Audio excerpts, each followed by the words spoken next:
Welcome again to the LPL brief. Today we had some actually pretty good games overall for the LPL. Yeah, I'm gonna add that caveat there. For the LPL, we had some pretty good games, but before we get into those, I want to talk about the Group B lock. The interesting thing about Group B right now, and probably why some people say that Group B overall is greater than Group A, is because you have kind of a battle for playoff seeding in Group B. There are three teams that probably are of similar level, but only two remaining playoff seeds now that Edward Gaming have defeated Royal Never Give Up and sort of clinched that spot. There's going to be a very close match coming up where almost every match that teams play matters a whole lot. But before we get to that, I'm going to talk a little bit about Group A and Group A situation and why, we have these bottom two clear-cut, not that great teams, and where I just kind of guess that teams will end up. First of all, we're going to take a look at Group A just slightly. QG are not doing so well, so they're actually suddenly in danger of losing their first place seed. This is very important because it gives you a bye directly into the semifinals. Otherwise, you just get a bye into the quarterfinals, and then before that, you get into the quarterfinal seeding match, either with a one match advantage if you're in third place, or not. A one match disadvantage, I guess you should say. Right now, what's on your screen is probably going to be it. Like I said, there's going to be a battle for first place between WE and QG, most likely, at the end of the week. Tomorrow's match between WE and LGD matters a whole lot for that reason as well. If WE can beat LGD, then that's pretty good for them. If LGD can win tomorrow, then they probably lock in a spot in the playoffs for themselves, and there are no longer going to be playoff spots up for grabs in that case in Group A. Otherwise, it's going to be pretty even. I think Snake have pretty much defined themselves as the third place team in Group A. That's, in all likelihood, not going to change. LGD can't really move up. They played 3 more series, I believe. I have to win all of them. And it's LGD. So, I also think that because of Snake's opponents, they still have to play EPA, for example. They'll be pretty set in third place. So what you see is kind of what you get in Group A.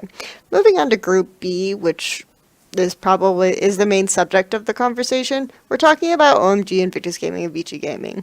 At the moment, it looks kind of like OMG are in a pretty cushy spot for third place, but the reality is that they are inflated by the fact that they've already faced Hyper Youth Gaming, Invictus Gaming, and VG Gaming haven't. Hyper Youth Gaming have only won one series so far, so them kind of playing spoiler is very unlikely.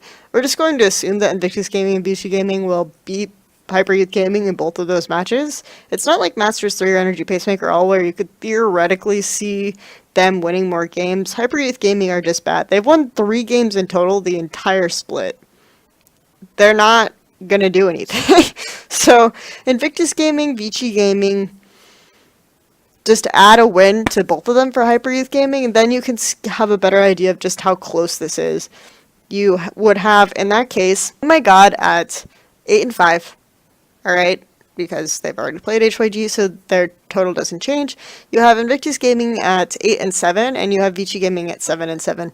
Right away, you see, because VG Gaming have lost to Invictus Gaming and Royal Never Give Up already, they're at a disadvantage. Invictus Gaming beat them out, so that puts them in a pretty good place so far. OMG, of course, by the same token, beat Invictus Gaming. So right now we have a situation where you kind of feel like Invictus Gaming has VG Gaming's number because they beat VG Gaming both times that they face them. OMG have Invictus Gaming's number because they beat them both times they face them. VG Gaming and OMG still have to play each other again, and this is where it gets interesting because VG Gaming beat OMG the first time, but they had a very, very different roster. So theoretically, it could be that, VG Gaming always beats OMG, Invictus Gaming always beats VG Gaming, and OMG always beats Invictus Gaming, which makes it really interesting, right? Overall. Talk also about the other opponents that they have left to face. Invictus Gaming will only have one more opponent other than Hyper Youth Gaming, and that's going to be Royal Never Give Up. Theoretically, IG can beat Royal. I think Royal have a fairly one-dimensional style, and Invictus Gaming have actually defeated them before. So it's not too far out of the question, and that could put them in a very good standings. OMG also still have to face Royal Never Give Up. Again, not out of the question that OMG can sort of pseudo upset Royal Never Give Up and give them a really, really good position. OMG also still have to face Edward Gaming, which is going to hurt them a lot, because I don't see anyone beating Edward Gaming for the rest of the regular season. Vici Gaming also still have to face Edward Gaming. So once you get those out of the way, and let's just, for the sake of it, predict that these teams will lose to Royal Never Give Up and Edward Gaming in general, you end up with 8-7, 8-8, and 7-8 for OMG, Invictus Gaming, and Vici Gaming, with the Vici Gaming versus OMG game still yet to play. Once that happens, if you say, let's assume Vici Gaming beats OMG, then everyone is 8-8-8-8. That's the very interesting scenario where it comes down to the amount of single match losses that teams have. So when you win a match, you either 2-0 or you 2-1.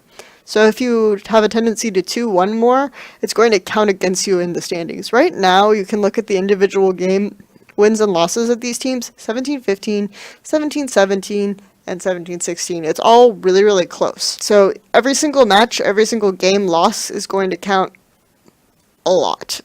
For Youth Gaming, probably won't win a series, but maybe they can take a game off of Invictus Gaming or Vici Gaming.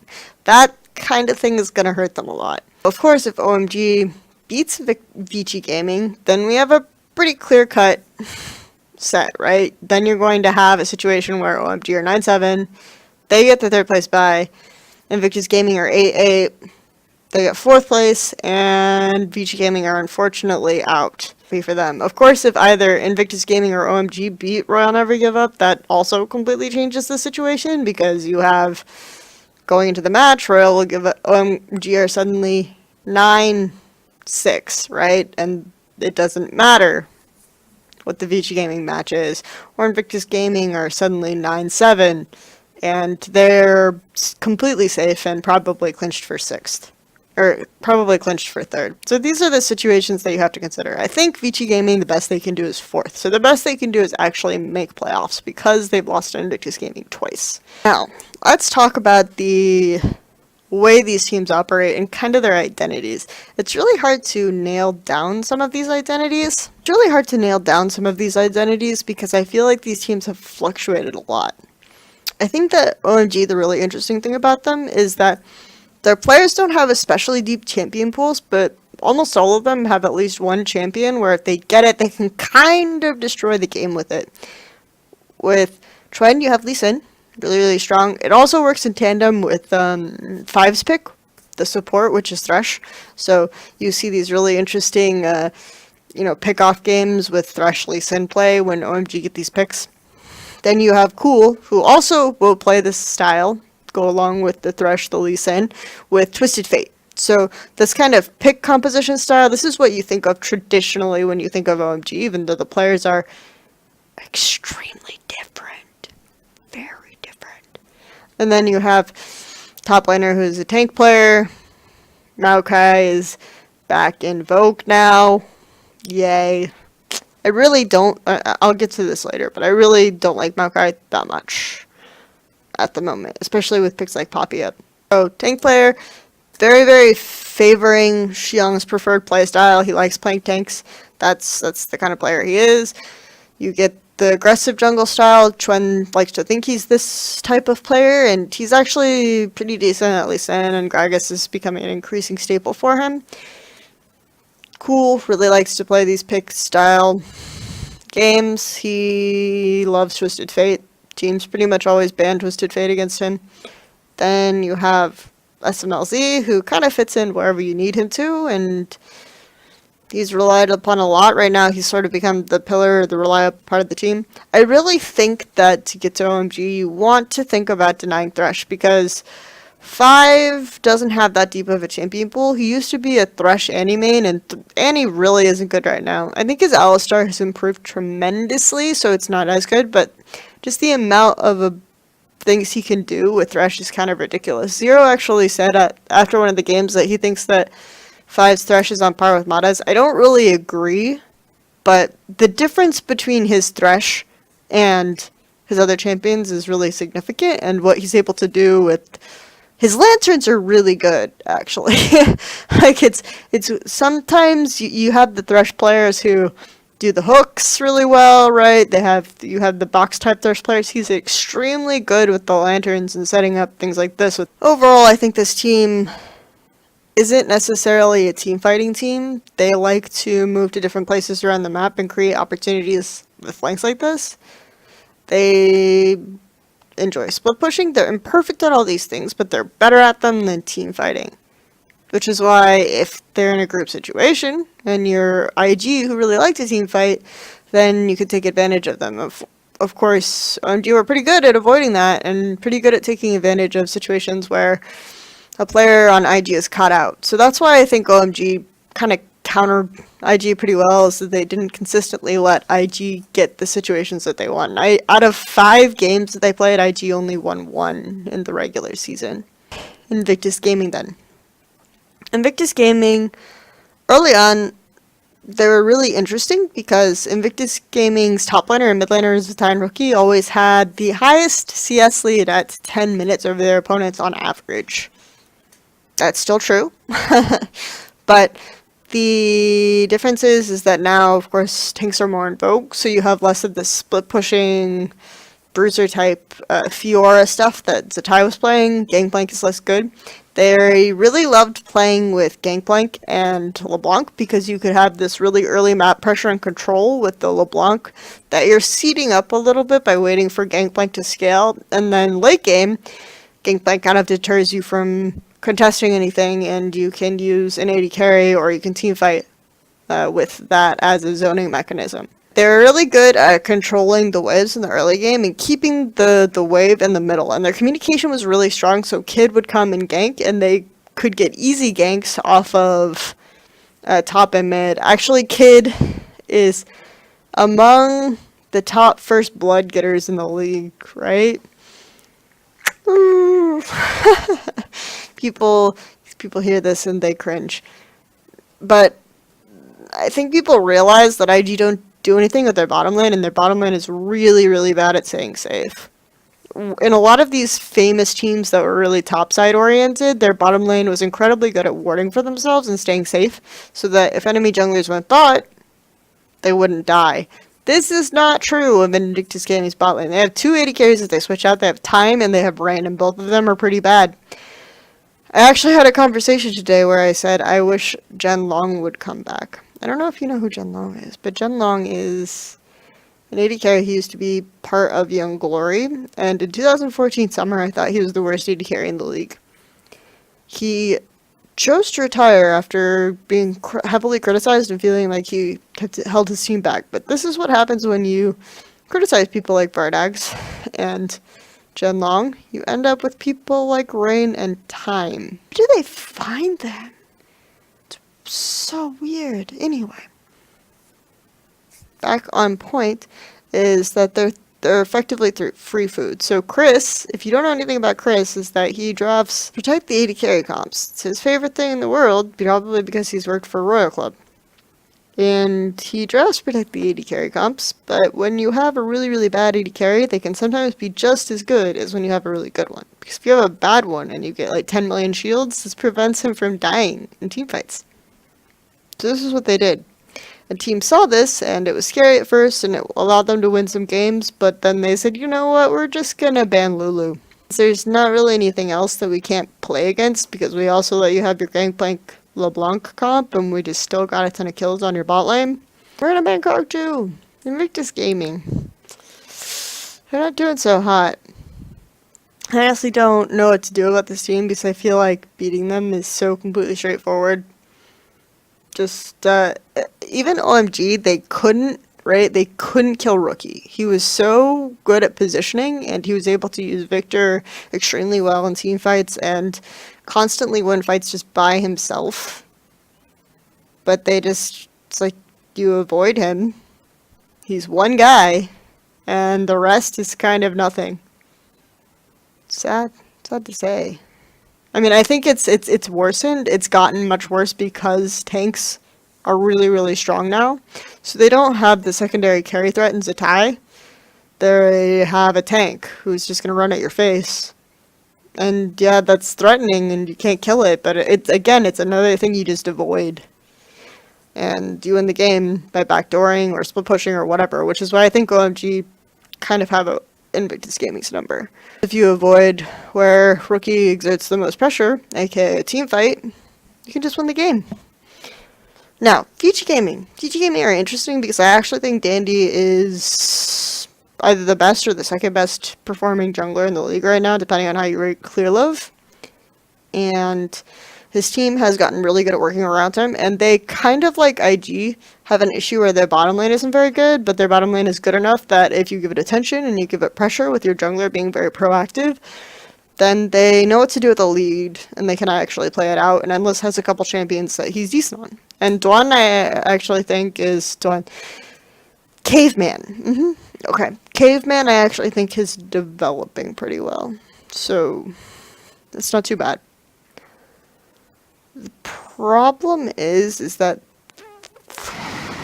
probably their second most reliable player after Dandy is Long. And he's just kind of the solid top laner, but he can be very explosive in carry games occasionally. He's reliable in that he's not going to be a hole in the map, but he isn't reliable in that you can't rely on him to carry. EasyHoon, I think, is good when he has a champion he can teleport on or exert a lot of map pressure on, because just sitting and holding lane isn't really working for them. They need someone else who can help bot, someone else who can help top. So for me, you ban Lysandra, you ban TF, and they don't really have anything. People have been banning Ryze against them because he'll run TP Ryze, but I don't think you need to do that. I think you can just bully it. It won't wave clear, and it can't really TP anywhere if it doesn't have a clear wave, so not a big deal to me. So I think Vici Gaming and IG are ultimately weaker because there's a more straightforward way to dismantle them in picks and bans. They have one kind of effective style. OMG, I think, are a bit more complicated because you have these pocket picks and you can maybe ban them out, but that doesn't necessarily mean that you're disabling them. You're just getting rid of some of their pocket picks, and they can still play around you. This is why I think OMG are kind of superior right now, is that they're playing around some of their weak points rather than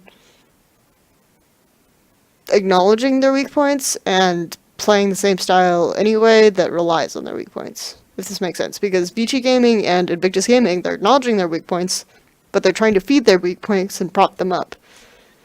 Whereas OMG are saying, okay, we're weak in these areas, we're just not going to do that. So, this is kind of, I think OMG are probably actually even going to beat Vici Gaming in the end. I think that people should watch the first two games at least because they were really interesting. The rest of the games were less interesting today. I think that I'll talk a little bit about the third game and the one point that was interesting so that you don't have to watch it. But the first two games, it came down to me. The Maokai pick was really, really huge. And this is what I was going to talk about, is that in the first game, they had a Poppy top, and Poppy top could get to the back line and do a bunch of stuff because it's Poppy, you can't really stop a Poppy. Whereas Maokai, you can slow it down, and they had an Azir, which is really good at zoning, and they had another, I think, Trundle, which is really good at zoning, and then you just couldn't get to the Azir and the Sivir, and they did so much free hitting that's why I think Royal Never Give Up won the first game. Second game, similar situation, except overall, Gaming just played it better.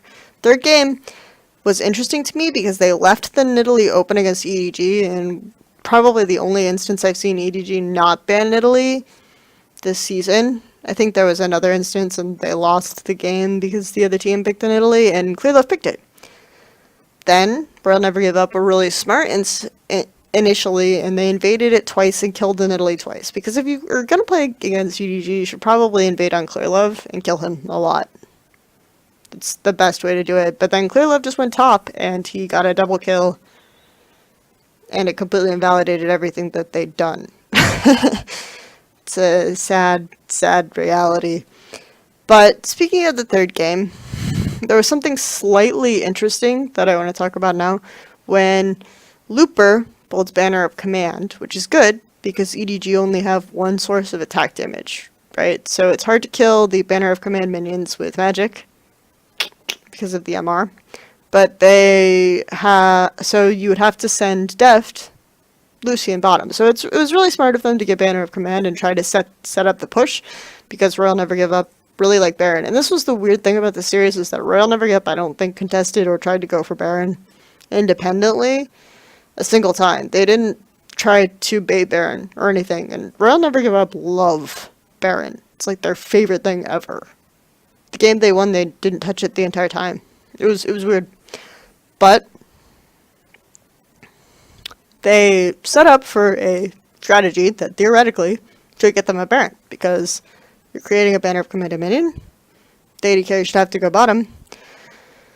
So initially, Edward Gaming combated this by sending a bunch of people top and getting the top turret and poking Xiaohu down, so Xiaohu had to back, and they couldn't go for Baron. Second time they did this, though, they did end up sending Def bottom. Royal Never Give Up didn't go for Baron. It was weird. They should have gone for the Baron. That's why that game for me wasn't that interesting overall. But the rest of the first two games were pretty good. If you like TP flanks, especially, really, really great series for TP flanks. Invictus Gaming versus OMG. First game, I think OMG initially play around what Invictus Gaming want to do well. They have a lot of wave clear. Invictus Gaming's only real response is to get free farm on their cog, which they do, and then they win late, because that's how Invictus Gaming work with that comp. Third game, people really hated the third game, but I thought it had a lot of interesting moments. I don't necessarily recommend you watch it, but the way that they executed the TF comp in places, the way they got picks with the Gragas in places, the way that OMG seemed to be able to go to one side of the map whenever it was necessary, was interesting to me. The conclusion where they realized they couldn't teamfight the victor and they found a way to play around it was interesting to me. Overall, I think OMG deserved that win. It was a hard game. Third game, yeah, they should have closed faster. That's basically it, is that they should have closed much faster, and that's why I think it's not the best showing from them, because they had a monstrous lead. So, anyway, this has been the LPL brief, and I'll see you tomorrow. Hopefully LGD versus WE will be really good. I have to win all of them, and it's LGD. So, I also think that because of Snake's opponents, they still have to play EPA, for example, they'll be pretty set in third place. So what you see is kind of what you get in Group A. Moving on to Group B, which is the main subject of the conversation, we're talking about OMG, Invictus Gaming, and VG Gaming. At the moment, it looks kind of like OMG are in a pretty cushy spot for third place, but the reality is that they are inflated by the fact that they've already faced Hyper Youth Gaming, Invictus Gaming, and VG Gaming haven't. Hyper Youth Gaming have only won one series so far, so them kind of playing spoiler is very unlikely. We're just going to assume that Invictus Gaming and VG Gaming will beat Hyper Youth Gaming in both of those matches. It's not like Masters 3 or Energy Pacemaker All, where you could theoretically see them winning more games. Hyper Youth Gaming are just bad. They've won 3 games in total the entire split. They're not gonna do anything. So, Invictus Gaming, VG Gaming, just add a win to both of them for Hyper Youth Gaming, and then you can have a better idea of just how close this is. You would have, in that case, My God at 8 and 5, alright, because they've already played HYG, so their total doesn't change. You have Invictus Gaming at a whole lot. But before we get to that, I'm going to talk a little bit about Group A and Group A situation, and why, we have these bottom two clear-cut, not that great teams, and where I just kind of guess that teams will end up. First of all, we're going to take a look at Group A, just slightly. QG are not doing so well, so they're actually suddenly in danger of losing their first place seed. This is very important because it gives you a bye directly into the semifinals. Otherwise, you just get a bye into the quarterfinals, and then before that, you get into the quarterfinal seeding match, either with a one match advantage if you're in third place, or not. A one match disadvantage, I guess you should say. Right now, welcome again to the LPL brief. Today we had some actually pretty good games overall for the LPL. Yeah, I'm gonna add that copy there. For the LPL, we had some pretty good games. But before we get into those, I want to talk about the Group B lock. The interesting thing about Group B right now, and probably why some people say that Group B overall is greater than Group A, is because you have kind of a battle for playoff seeding in Group B. There are three teams that probably are of similar level, but only two remaining playoff seeds now that Ever Gaming have defeated Royal Never Give Up and sort of clinched that spot. There's going to be a very close match coming up where almost every match that teams play matters on your screen. It's probably going to be it. Like I said, there's going to be a battle for first place between WE and QG, most likely at the end of the week. Tomorrow's match between WE and LGD matters a whole lot for that reason as well. If WE can beat LGD, then that's pretty good for them. If LGD can win tomorrow, then they probably lock in a spot in the playoffs for themselves, and there are no longer going to be playoff spots up for grabs in that case in Group A. Otherwise, it's going to be pretty even. I think Snake have pretty much defined themselves as the third place team in Group A. That's in all likelihood not going to change. LGD can't really move up. They played 3 more series, I believe.